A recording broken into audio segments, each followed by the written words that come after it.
কি যে করি, 1 বছরের খাবার স্টক করতে চাইছিলাম, 10 মাসেরটা করছি, 2 মাসেরটা করতে পারলাম না।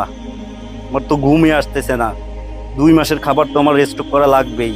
এর সমাধান কই পাই? সমাধান তো লাগবেই। মিরাজ ভাই, আরে ইয়াসিন, কেমন আছো? এই তো আলহামদুলিল্লাহ ভাই, বেশি কি ভালো খবর নাই। তোমার? আরে ভাই, 1 বছরের খাবার স্টক করতে চাইছিলাম, কিন্তু 2 মাসেরটা করতে পারি নাই, 10 মাসেরটা করছি। আমার তো টেনশনে ঘুম আসতেছে না। তাহলে তো তুমি অনেক হতাশার ভিতরে আছো। হ্যাঁ মিরাজ ভাই, আমি এই 2 মাসের খাবার নিয়ে অনেক টেনশনে আছি। আমার তো ঘুমই আসতেছে না। কও কি ভাই, তুমি এত টেনশনে আছো?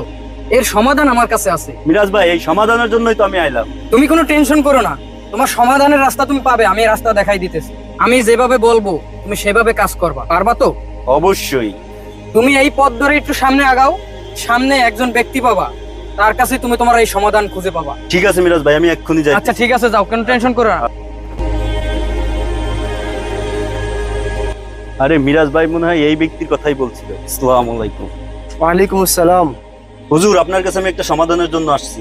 তো কি সমাধানের জন্য আসছেন বলেন? হুজুর, আমি 1 বছরের খাবার স্টক করতে চাইছিলাম, 10 মাসেরটা করছি, 2 মাসেরটা করতে পারি নাই। এর জন্য আমার একটা সমাধান লাগবে। আচ্ছা, খুব ভালো কথা, আপনি এটা সমাধান চাই তো? অবশ্যই। আচ্ছা, এটা ধরেন হাতে। এই জিনিসটা আপনি কাউকে দান করবেন, এটার ভিতরে কিছু খাবার আছে। যে ব্যক্তি নেয় তাকে আপনি দিয়ে দিবেন, তাহলে আপনি সমাধান পেয়ে যাবেন। আমার কথা বুঝতে পারছেন? জি।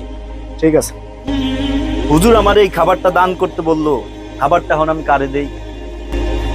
যাক, অবশেষে একজন লোক পাইলাম। ভাই, আপনার সাথে একটু কথা ছিল। আচ্ছা বলেন, কি বলবেন? ভাই, আমার কাছে তো অনেক খাবার আছে, এখান থেকে আমি কিছু খাবার মানুষকে দিতেছি। এই খাবারটা যদি আপনি রাখতেন, আমি অনেক খুশি হইতাম। ভাই, আমার কাছে 3 বেলার খাবার আছে, এই খাবারটা আমার লাগবে না, আপনি অন্য কাউকে দেন। আচ্ছা ভাই, ঠিক আছে। এই খাবারটা তো একজনের দিতে চাইলাম, এই তো নিল না। দেখি সামনে একজন লোক দেখা যায়, এনে কিনা। ভাই, জি ভাই, বলেন। আমার কাছে তো অনেক খাবার আছে, আমি মানুষকে খাবার দিচ্ছি। এই খাবারটা যদি আপনি রাখতেন, অনেক খুশি হইতাম। ভাই, আমার কাছে 2 বেলার খাবার মজুদ আছে আলহামদুলিল্লাহ। আমার এই খাবারটা প্রয়োজন নাই, আপনি অন্য কাউরে দেন। 1 বেলার খাবার আমাকে আল্লাহ তাআলা ব্যবস্থা করে দেবেন ইনশাআল্লাহ। একজনের কাছে 3 বেলার খাবার আছে, সে অনেক খুশি। আরেকজনের কাছে 2 বেলার খাবার আছে, তার লাগবে না। আর আমার কাছে 10 মাসের খাবার আছে, 2 মাসের খাবারের জন্য আমি কি টেনশন করতেছি? আয় আল্লাহ, তুমি আমারে মাফ করে দিও। প্রিয় বন্ধুগণ, তোমার কাছে যা আছে তা নিয়ে সন্তুষ্ট থাকো, কারণ অনেক মানুষ তোমার এই অবস্থাকেও স্বপ্ন মনে করে।